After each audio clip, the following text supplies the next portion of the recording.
et bienvenue à tous. Il était jeune, intelligent et talentueux. Li Wenliang est un ophtalmologue de 34 ans qui avait vécu en parfaite harmonie toute sa vie à Wuhan, dans la province du Hubei, en Chine. Mais à partir de décembre 2019, sa vie va prendre un tournant tragique que personne n'aurait pu prédire auparavant. Aujourd'hui, nous allons tout vous raconter sur Li Wenliang et le destin tragique de ce héros qui a tenté de prévenir et de sauver l'humanité au prix de sa vie. On commence.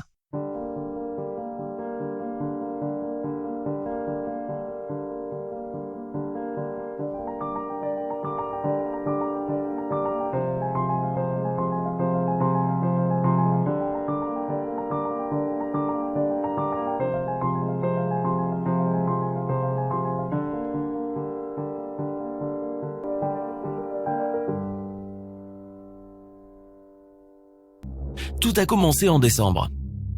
Li Wenliang ne pensait certainement pas à mal lorsqu'il a diffusé en décembre 2019 un message destiné à ses collègues sur sa messagerie personnelle WeChat.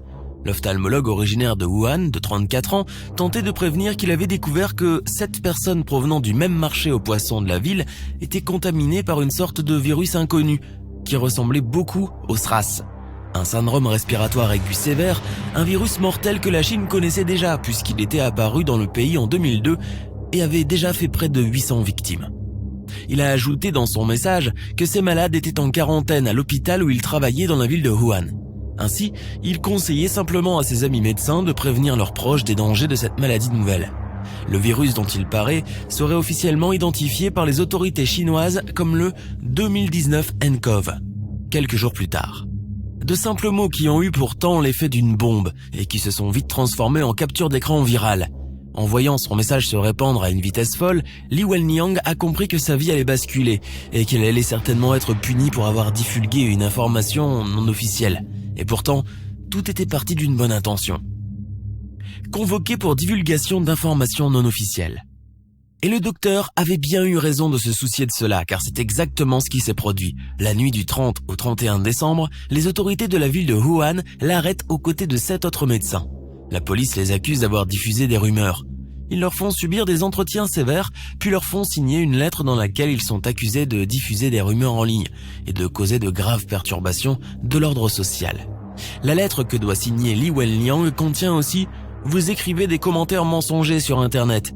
Serez-vous capable de cesser ces actions illégales ? Nous vous mettons sévèrement en garde. Si vous continuez vos activités illégales, vous allez être poursuivis par la loi. Comprenez-vous ? Li Wenliang accepte et signe.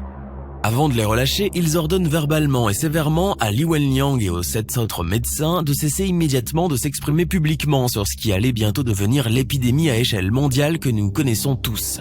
Une épidémie qui a fait à ce jour au moins 1355 morts et plus de 60 000 personnes contaminées. Mais cela, à l'époque, personne ne s'en doutait, et l'ophtalmologiste va alors retourner travailler sans savoir que le pire l'attendait. À son tour contaminé. Le lendemain de leur arrestation, le gouvernement chinois va signaler à l'Organisation mondiale de la santé que plusieurs cas de pneumonie d'allure virale avaient été déclarés dans la ville de Wuhan. Pure coïncidence ? Non, puisque le 7 janvier 2020, les autorités chinoises indiqueront officiellement avoir identifié un nouveau coronavirus dans le pays. Le 11 janvier 2020, un premier patient décède dans le pays. 2 jours plus tard, la Thaïlande annonce à son tour être touchée par le nouveau coronavirus et d'autres pays voisins suivront ensuite. Ce qui n'était au départ qu'une rumeur se transforme alors en un véritable cauchemar. Le 10 janvier 2020, le docteur Li Wenliang s'occupe d'une patiente atteinte d'un glaucome sans savoir qu'elle est infectée par le coronavirus. Celui qui a été réduit au silence va alors voir ses craintes se réaliser, puisque lui aussi va se mettre à son tour à tousser et se sentir très fiévreux. Une fois rentré à la maison, il contamine aussi sans le savoir ses 2 parents, son fils de 5 ans et sa femme enceinte de 4 mois. Toute la famille de Wenliang est désormais infectée par le coronavirus. La situation du médecin Li Wenliang s'aggrave et il est finalement hospitalisé le 12 janvier 2020. C'est à ce moment-là qu'il décide de rendre publique son expérience. Il critique l'inaction du gouvernement chinois. Il continue de donner des informations sur le virus et est proclamé héros du jour au lendemain. À ce moment, j'étais confus car le gouvernement continuait de répéter qu'il n'y avait pas de transmission interhumaine et qu'aucun membre du corps médical n'avait été contaminé. Va-t-il déclarer lors d'une interview pour le magazine d'investigation Kexin. Mais malgré un état très critique, le jeune médecin affirmait vouloir reprendre son poste à l'hôpital une fois guéri et déclarait qu'il serait en première ligne pour affronter la maladie. Le 20 janvier 2019, le gouvernement chinois reconnaît que la transmission interhumaine est possible. 3 jours plus tard, grande surprise, toute l'agglomération de Wuhan a été mise en quarantaine. Le gouvernement chinois prend des mesures nécessaires et fait tout pour tenter d'arrêter la propagation de la maladie. Il lance le 24 janvier un projet fou défiant l'impossible, faire construire un hôpital pouvant accueillir jusqu'à 1500 malades en 10 jours. Le 28 janvier, la Cour suprême de justice de Pékin juge que le pays aurait pu mieux faire face à l'épidémie et s'y préparer si la rumeur lancée par le docteur Li Wenliang avait été prise au sérieux.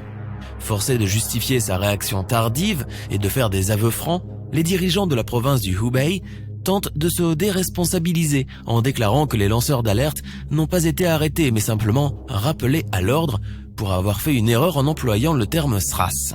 Ce sont des excuses qui n'en sont évidemment pas et qui vont déclencher une horde de critiques sur les réseaux sociaux, suscitant ainsi la rage des internautes. En revanche, pour sa part, le maire de Wuhan s'est excusé d'avoir retardé la diffusion d'informations sur le coronavirus dans une interview à la télévision chinoise. Néanmoins, il a rappelé qu'il n'avait rien pu faire car il n'avait pas reçu l'autorisation de l'État. Et le 30 janvier, vu la vitesse à laquelle se répandait le coronavirus, ce fut le tour de l'OMS de décréter l'urgence sanitaire mondiale. Depuis, la position du gouvernement a radicalement changé. Les lanceurs d'alerte, comme le docteur Li Wenliang, sont passés de menaces pour les autorités à des anges en blanc, tels que l'opinion publique les a qualifiés. Quant à Li Wenliang, toujours hospitalisé, il ne pouvait que suivre le désastre, impuissant, depuis son lit d'hôpital. Le drame. Le peuple chinois s'est réveillé le matin du 7 février avec une terrible nouvelle. Le médecin dont l'état s'empirait depuis quelques jours a émis son dernier souffle la veille même. Li Wenliang, qui, au passage, attendait avec son épouse un heureux événement, a eu une fin tragique. Tragique, puisque l'ironie du sort a voulu que l'homme qui a été le premier à dénoncer le danger a été aussi l'un des premiers à s'engouffrer dedans. Avant de décéder, le jeune médecin, parfaitement conscient de son état, avait déclaré dans une interview pour le New York Times que si les autorités avaient divulgué des informations sur l'épidémie plus tôt, il serait certainement aujourd'hui sain et sauf. Il a également appelé à plus d'ouverture d'esprit et de transparence en faisant allusion au fait qu'on ait censuré son message et lui ait interdit de parler au moment opportun. L'hôpital central de Wuhan, qui a annoncé son décès, a affirmé que le docteur Li Wenliang avait malheureusement été infecté dans sa lutte contre la nouvelle épidémie de pneumonie à coronavirus et tous les efforts que le staff médical avait fait pour le sauver avaient été malheureusement vains. Ses collègues médecins de première ligne ont été les premiers à exprimer leurs profonds regrets et condoléances sur le compte officiel Weibo de l'hôpital. La mort du médecin a été suivie d'une avalanche de critiques sur les réseaux sociaux à l'encontre des responsables locaux qui, semble-t-il, ont davantage cherché à étouffer l'affaire qu'à vouloir combattre l'épidémie. Le vendredi 7 février, contraint de remédier à la situation, le régime chinois a annoncé dans un communiqué l'ouverture d'une enquête sur les circonstances du décès du docteur. En effet, l'organe du Parti communiste chinois, PCC, chargé de lutter contre la corruption, a affirmé qu'une équipe serait envoyée à Wuhan pour faire un état des lieux exhaustif et un rapport sur les circonstances qui entouraient la mort du docteur Li Wenliang et les jours qu'il a passés avant son infection. En guise de réponse, les autorités locales de Wuhan ont envoyé une vidéo montrant la situation chaotique des hôpitaux de la ville. Ceux-ci étaient débordés par l'afflux de malades qui étaient pris en charge par un personnel médical complètement dépassé. Il manquait même d'équipements de protection pour se prémunir du virus. La commission anticorruption du parti a également affirmé que des sanctions allaient être prises à l'encontre des responsables locaux auxquels on a reproché d'avoir voulu faire taire les lanceurs d'alerte, mais il n'est pas certain que cela suffise à calmer la colère de l'opinion publique. Un véritable héros des temps modernes. L'annonce du décès de Li Wenliang, faite par les médias d'État, a rapidement fait le tour des réseaux sociaux. Le médecin de 34 ans est devenu un véritable héros pour avoir tenté d'alerter le monde avant que l'épidémie ne prenne le dessus.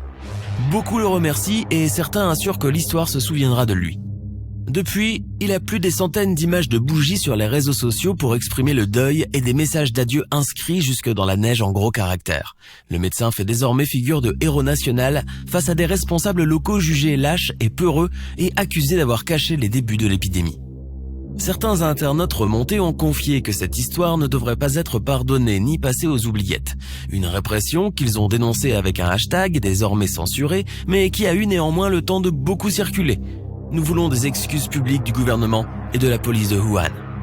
Pour canaliser cette colère, certains individus et institutions ont proposé d'apporter une aide financière à la famille du jeune médecin. Une collecte réalisée parmi les anciens élèves de l'université de Wuhan a ainsi pu récolter plusieurs milliers d'euros en moins de 24 heures, selon un message diffusé sur son compte Weibo par Zhang Ziyan, le directeur de l'Institut de journalisme et de communication de l'université Zhongshan à Canton. Le même jour, le quotidien Eryishi Yingyi Baodao a annoncé que sa famille recevrait des autorités une compensation de 100 000 euros pour décès occasionnés par une maladie professionnelle. Si une partie des messages de deuil et de colère est toujours visible sur les réseaux sociaux, le pouvoir chinois tente toutefois de stopper l'esclandre. Un internaute a d'ailleurs pointé du doigt dans un commentaire sur Internet qui a été censuré par la suite, ces fonctionnaires qui s'engraissent avec l'argent public, les accusant de ne pas faire leur travail comme il se doit. L'Organisation mondiale de la santé a également réagi à ce malheureux événement en exprimant sa profonde tristesse. La mairie de Wuhan a, pour sa part, présenté ses condoléances à la famille du médecin. Quant au gouvernement central, il n'avait pas réagi vendredi en milieu de journée, préférant en rester aux condoléances adressées à ses proches. Des proches tous malades, puisque les parents, la femme et le fils du docteur Li Wenliang, également infectés par le virus, se trouvent tous à l'heure actuelle à l'hôpital. Nous sommes à la fin de notre émission du jour. N'hésitez pas à écouter les autres émissions du podcast et à prendre 5 secondes pour nous laisser un 5 étoiles sur iTunes. C'est vraiment très important pour nous. Vous pouvez aussi vous abonner pour ne pas rater les prochains épisodes et nous suivre sur Facebook pour nous en proposer de nouveaux. Merci et à bientôt.